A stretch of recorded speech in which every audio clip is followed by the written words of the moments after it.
Warwick Support.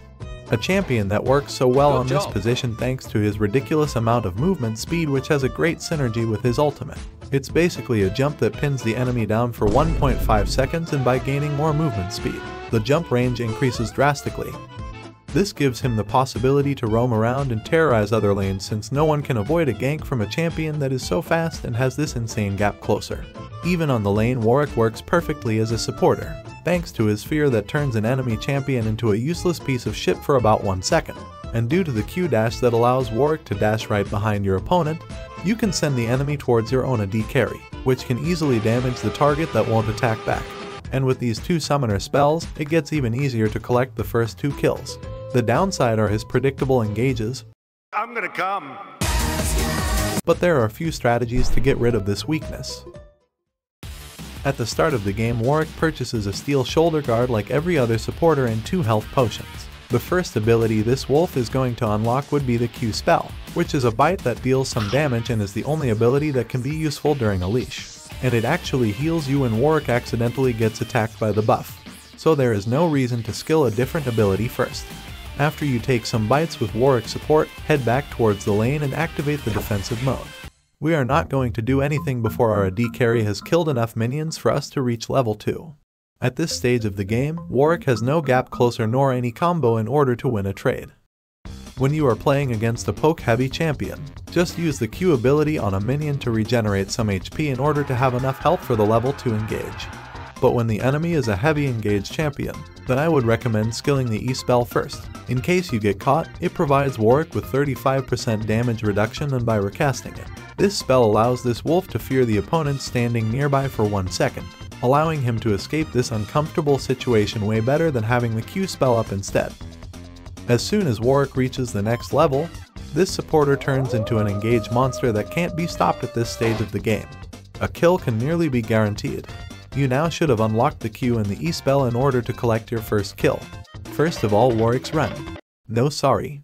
Walk towards the enemy and activate the E spell first. This will reduce the incoming damage when your opponent decides to kite you. When Warwick is close enough to cast his Q spell, you should hold the button, which allows the wolf to dash behind the enemy. Now you can recast the E ability in order to fear the carry and force him to walk towards the opposite direction he pleases. But there is still one major problem with this strategy. Warwick's engage is really slow and predictable and can be prevented by just walking away. That problem can be solved with this summoner spell Ghost, which provides him with enough movement speed to get into Q range and dodge enemy abilities. But this is still way too predictable. The enemy supporter can just stun him and trade back after stopping the engage. Here is the moment where the next summoner spell should be used. Cleanse. This thing removes nearly all crowd control effects, including that thing which fears Warwick Support the most, CVK. Which is why you should subscribe to this channel, or else I will run down your ranked games with one of these off-meta picks. Where was I? Oh yeah, Cleanse can remove the stun effect and allows Warwick to continue his engage without any obstacles preventing him from getting 2 kills, or summoner spells.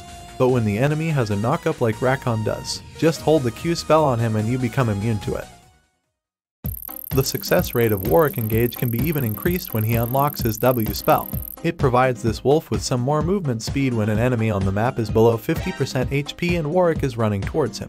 But by activating it, this spell marks the closest enemy with Blood Hunt, and Warwick also gains movement speed walking towards him, but the enemy doesn't have to be half HP. Fuck you! Making the engage we have done at level 2 way more easier. Nevertheless, in order to make use of the full power of Warwick Support, you should unlock the Rune Predator as fast as possible, which allows this champion to roam around the map and terrorize every other lane. So no one is safe from Warwick Support. That's why you should go back to base as fast as possible and buy these boots to make use of this movement speed. Since we are now going to gank a lot, you should also exchange your wards with a sweeper in order to clear the vision before visiting the lanes. But now we obviously have the problem that we can't set up vision on our own, since Warwick still hasn't finished his support item at this stage of the game, so he is not able to place any wards. Luckily, we have a rune to fix this problem. The rune is called Zombie Ward, which transforms the enemy ward after destroying it into one of yours and lasts for about 2 minutes. It can be seen by an enemy and thus easily cleared, but it doesn't count towards your warding limit. Long story short, you establish vision by denying the enemy their vision. Think fast, chuckle nuts! The roaming part, however, is quite simple since we are playing a jungler in this role and he should be good at ganking lanes. And it even gets easier after Warwick finishes his first item, Boots of Mobility. This thing grants you with additional 115 movement speed, and combined with Nimbus Cloak, Celerity, the W spell and Predator, it can add up to 1000 movement speed in total. So now you have basically created a wolf running around on cocaine and is able to join fights that are taking place on the other side of the map. For example, here are two teammates trying to fight the enemy top laner, and Warwick is still fast enough to join the fight and play a useful role in it. The other option would be to gank the lane your jungler is trying to gank. Even when it looks like a failed attempt, Warwick is still able to stun the enemy thanks to his ridiculous ult range. And as soon as you get chased by enemies, Warwick can just run away like nothing happened, even being capable of outrunning a Hecarim. But the main reason why it is so OP to have so much movement speed on Warwick Support is due to great synergy with its ultimate, since its range increases by a large margin, allowing this wolf to hit people across a quarter of the map. It is the perfect CC tool to lock someone down in place, but not only that. While he gets ulted, the enemy is in a state called suppressed, being unable to move, attack, cast abilities, activate items or use any kind of summoner spells, so it's much more than just being stunned. Even capable to make the enemy jungler unable to smite and thus to steal the Drake. And combined with the fear of the E-spell, you can CC the enemy for a total of 2.5 seconds. But there is still one problem left when you use this ability on the lane. This ultimate is quite predictable and can easily be dodged or missed by the wolf himself, since too much movement speed makes it harder to hit this thing. And the average Warwick main already misses his ultimate under normal circumstances. Luckily, there is a combo that ensures you to hit this thing. First of all, you activate all these things that provide Warwick with more movement speed. Then you prepare the E-spell, and after dashing behind the enemy by holding onto the Q spell, Warwick recasts the E-spell, fearing the opponent, and now you just have to hit the ultimate on a stationary target, giving your carry more than enough time to kill him. Reaching the late game, we get to a point of a game where all 10 morons group on the mid lane and start to play ARAM, especially in lower low. Nevertheless, the amount of teamfights increases by a big margin, and it's not really a place where you want to be as a Warwick support, since you will just die in an instant when you ult the first target you come across. The better strategy would be running near the enemy and try to bait out ultimates in order to get rid of these spells before starting the teamfight.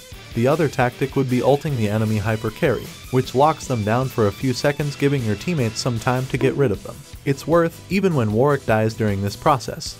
Just compare it with the Japanese pilots during 1945. Here are the runes and build for Warwick Support.